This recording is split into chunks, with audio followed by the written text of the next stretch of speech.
My father's family home was just a little under 2 hours away by car from where we lived, a small village surrounded by farmland. I often stayed with my grandparents during my summer vacation and winter breaks from school, and they were always happy to play with me, but the last time I visited them was over 10 years ago now, when I was still in my 3rd year of high school.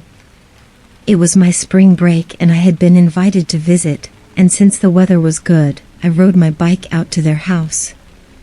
After I got there I was a little cold, so I stretched out for a moment in a warm sunny spot off the road. Then I heard something strange. Popo, papapo, pop. It wasn't a mechanical noise, it sounded strange, but human. I looked about to see where the noise was coming from, and saw a white hat peeking over the top of the hedge. The hat moved along to a break in the hedge, when I could see that it was being worn by a woman with a white dress.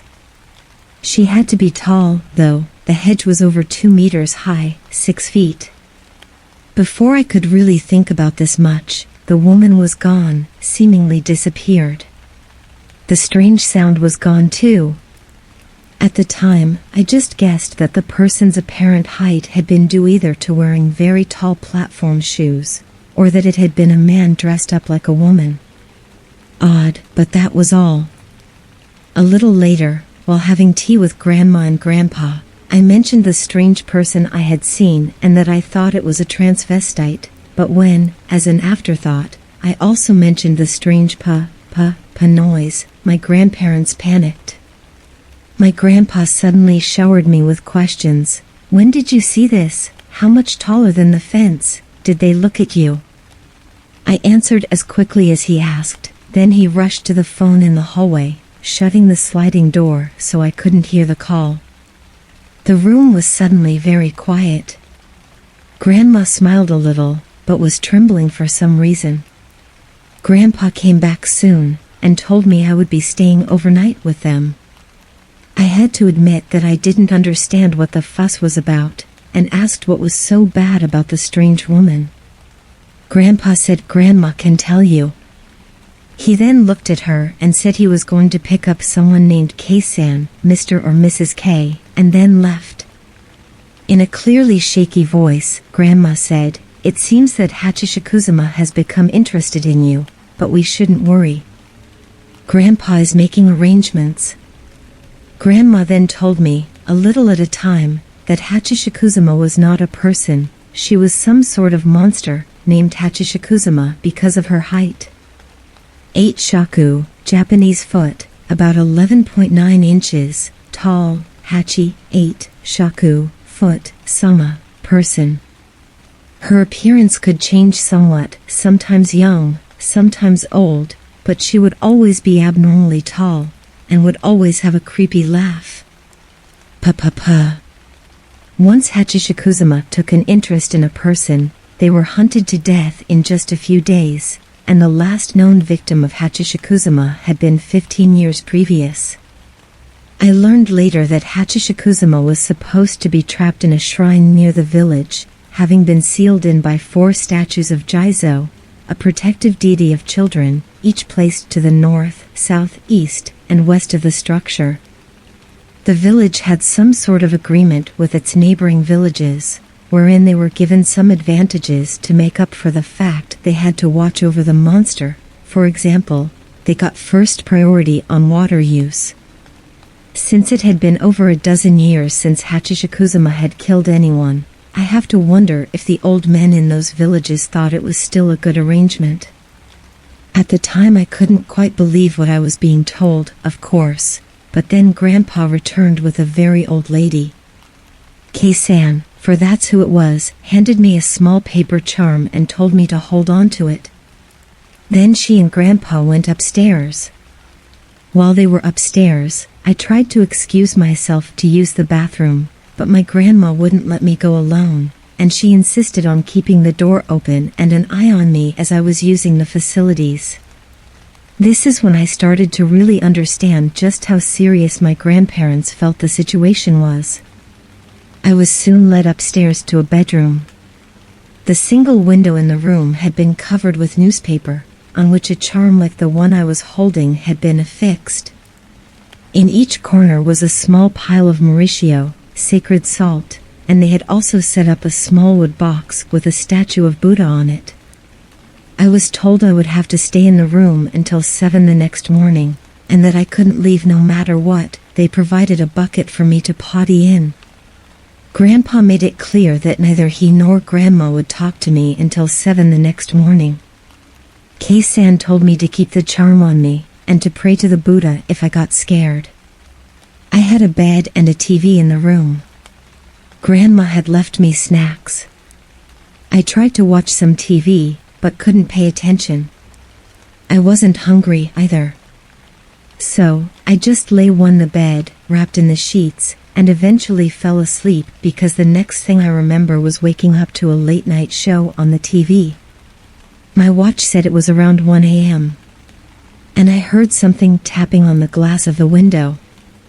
I tried to ignore it. It was very persistent.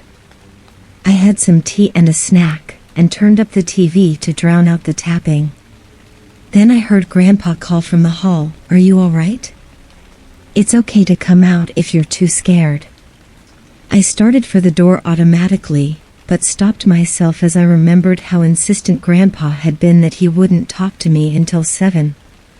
Again, I heard him, "It's okay, come here." I wanted it to be my grandpa's voice, but somehow it wasn't.